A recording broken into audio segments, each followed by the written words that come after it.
Hey everybody, it is time for Ask a Designer question of the day for today. As you can see, the sun's back out again, so I'm excited about that.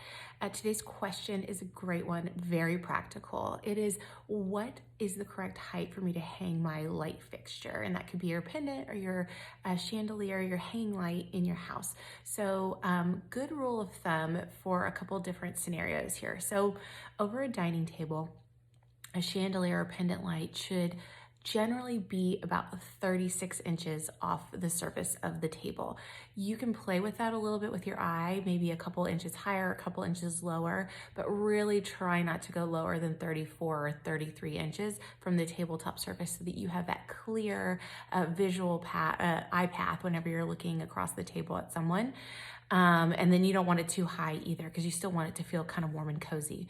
Over something like a kitchen island, I would say, again, 36 inches is a pretty good rule of thumb, but sometimes for pendant lighting, you want to go a little bit higher over a kitchen island.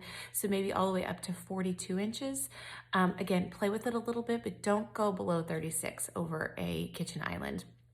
And then when it comes to chandeliers in a living space or a room, the general rule of thumb, or even like an entryway, general rule of thumb is 7 feet off the ground.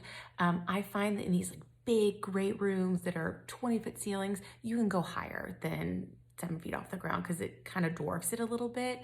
So you could even go as high as say 10 feet off the ground if you've got 20-foot ceilings, but generally stay around like 8-ish feet if you've got those really tall ceilings.